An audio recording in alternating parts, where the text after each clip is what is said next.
বাতের ব্যথা কস্টিকামের কেমন তা আমরা একটু দেখে আসি। বাতের ব্যথার কস্টিকাম অসাধারণ অসাধারণ অসাধারণ একটি বড় ওষুধ। ডাক্তার ন্যাশ, যিনি একজন পৃথিবী বিখ্যাত পণ্ডিত, তিনি বলছেন মেট্রামেডিকার সমস্ত ওষুধ বাদ দিয়ে কস্টিকাম, সালফার এবং রাস্টার মাত্র 3টা ওষুধ দিয়ে আমি সমস্ত বাতের রোগী চিকিৎসা করতে পারি। তার মানে এই নয় যে উনি এই 3টা ওষুধ দিয়ে চিকিৎসা করেছে বাকি ফেলে দিয়েছিল, এরকম নয়। 3টা ওষুধের গুরুত্ব কত, গুরুত্ব বোঝানোর জন্য এমন কথা বলা হয়েছে। এই কথাগুলোকে আমরা অনেক সময় ভুল বুঝে সমালোচনা করি, মোটেও নয়। বাতের ব্যথায় মাংসপেশি এমনভাবে টেনে খিচে ধরে থাকে যেন সোজা করতে পারে না। মনে করেন আপনার হাতের এই জায়গাটায় ব্যথা, আপনি হাতটা কোনো কারণে বাঁকা করে শুয়েছিলেন বা বসেছিলেন, এখন সোজা করবেন কষ্ট, সোজা করতে পারি না। পাটা কোনো কারণে বাঁকা করেছেন, সোজা করতে কষ্ট, মনে হয় রগটা টানা ধরে আছে, দড়ি দিয়ে টেনে বেঁধে রেখেছে, এরকম। তো ব্যথার জায়গাটা এমন টান ধরে থাকে, সোজা করতে কষ্ট হয়, হাত পা সোজা করতে কষ্ট হয়, মনে হয় যে রগগুলো খিচে টেনে ছোট করে ফেলেছে, এরকম। ঠান্ডা শুষ্ক বাতাস সহ্য হয় না, রাতে বিছানায় কিছুতে স্থির থাকতে পারে না, এপাশ ওপাশ করতে থাকে, পা নাড়াতে থাকে, যেন অনেকটা রাস্ট্রাক্সের মতো। বাতের ব্যথায় মাংসপেশিগুলো ওই যে জড়ো করে ফেলেছে, টেনে খিচে, অঙ্গটি যেন বেঁকে ছোট হয়ে গেছে, এরকম। এসব ব্যথা উত্তাপে উপশম হয়, কিন্তু আঙ্গুলের ব্যথা উত্তাপে বৃদ্ধি হয়। মনে রাখবেন, কস্টিকামের সব জায়গার ব্যথা উত্তাপে উপশম, আঙ্গুলের ব্যথা উত্তাপে বৃদ্ধি। ঠান্ডা শুষ্ক বাতাসে বৃদ্ধি, ভেজা গরম আবহাওয়ায় উপশম। বাতের ব্যথা সন্ধ্যায় রাতে বাড়ে, সকালে কিছুটা কমে। অথচ দেখেন কস্টিকামের সকালে কিন্তু গলার স্বর বসে যায়। মানে এক একটা ক্ষেত্রে এক একটা বৃদ্ধির সময়, এই বৃদ্ধির সময়গুলোর কিন্তু গুরুত্ব আছে। ব্যথার জন্য ব্যথার স্থানটা অনবরত নড়াচড়া করে, কিন্তু তাতে ব্যথা কমে না, বরং নড়াচড়ায় ব্যথা বাড়ে, যেটা রাস্ট্রাক্সে নড়াচড়ায় কমে। আমরা আলোচনায় আসবো।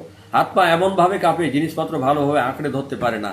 ডাক্তার ডানহাম বলেন স্কন্ধের, অর্থাৎ এই যে কাঁধের ব্যথা, পক্ষাঘাতের কারণে হাত উপর দিকে উঠাতে পারে না। অনেক রুগী বলবে, ডাক্তারবাবু হাতটা আর উঠাতে পারছি না, এই যে এতটুকু উঠাইছে আর পারতেছি না। অসাধারণ একটি লক্ষণ ডাক্তার ডানহামের বক্তব্য।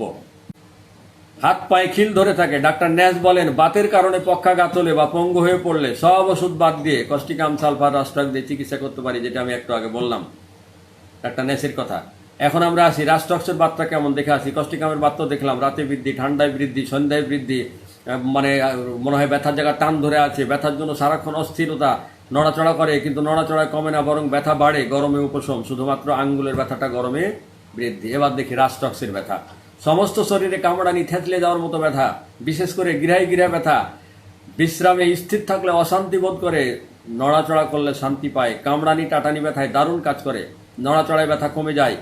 কারণ নড়াচড়া করলে রোগের কারণে তার শক্ত হয়ে যাওয়া মাংসপেশিটা নরম হয়। রাস্ট্রাক্সের রোগী নড়াচড়া করলে আরাম পায় কেন? তার ব্যথার কারণে যে মাংসপেশিটা ফিক্সড হয়ে গেছিল, শক্ত হয়ে গেছিল, মনে হচ্ছে বরফের মতো জমে গেছে, এটা নড়াচড়া করলে আস্তে আস্তে নরম হয়, তখন তার ব্যথাটা কমে, যে কারণে সে নড়াচড়া করে। প্রথম নড়াচড়ায় বেশি, কিন্তু তারপরে যখন নড়াচড়া করতে থাকে তখন আস্তে আস্তে ব্যথা কমে যায়। অস্থিরতা সহ নড়াচড়ায় সমস্ত অসুখের উপশম। এখন আমরা আসি ডাক্তার কেন্ট, আমাদের মহামনীষী, কি বলছেন রাস্ট্রাক্স সম্পর্কে। তিনি বলেন স্যার কখনো স্থির থাকতে পারে না, বিশ্রাম নিতে পারে না। রাস্ট্রাক্সের চরিত্রগত বৈশিষ্ট্য, সকালে প্রথম দিকে একটু বৃদ্ধি, এরপরে আস্তে আস্তে উপশম। এ সম্পর্কে ডাক্তার গার্নেসি কি বলছে আমরা দেখে আসি। আমরা নড়াচড়া করার অদম্য আকাঙ্ক্ষা দেখি রাস্ট্রাক্সের মধ্যে। প্রথমেই তখন যেন আমরা রাস্ট্রাক্সের কথা ভাবি, অথবা যখন দেখি একটু পরপরই তার অবস্থান পরিবর্তন করছে, অল্প সময়ের জন্য খুব আরাম পাচ্ছে, এরপর আবার নড়ে, আবার অল্প সময় আরাম বোধ করে। বিশ্রামের পর যখন প্রথম নড়াচড়া করতে যায় তখন কষ্ট হয়, কিন্তু বারবার নড়াচড়া করলে আরাম পায়। তবে কোমর ব্যথা সম্পর্কে তিনি বলেন নড়াচড়ায় উপশম হোক আর নাই হোক, তার ওষুধ অবশ্যই রাস্ট্রাক্স। রাস্ট্রাক্সের কোমর ব্যথায় বসা থেকে উঠতে গেলেই প্রচুর ব্যথা করে। তাহলে আমরা কোমর ব্যথায় ব্যতিক্রম পেলাম, যেমন কস্টিকামে পেয়েছি আঙ্গুলের ব্যথায়, যে নড়াচড়ায় উপশম হোক আর না হোক, উঠতে গেলেই প্রচুর ব্যথা করে রাস্ট্রাক্স। কে বলছেন? ডাক্তার গার্নেসি। এরপরে আমরা আসি, তিনি আরো বলেন যাকে রিউমেটিক গেটে বাত বলে অভিহিত করা হয়, সেক্ষেত্রে রাস্ট্রাক্স বিশেষভাবে একটা নির্দেশিত ওষুধ।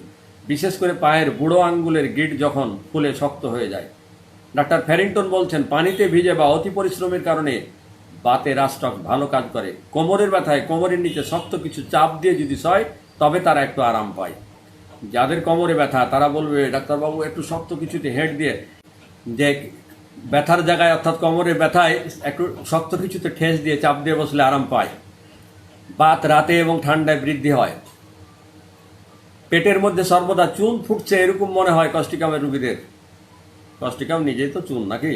এর ক্ষুধা যথেষ্ট থাকে কিন্তু খাবার দেখা মাত্র তার ক্ষুধা চলে যায়, খেতে পারে না। গর্ভবতীদের এই লক্ষণ প্রায় দেখা যায়।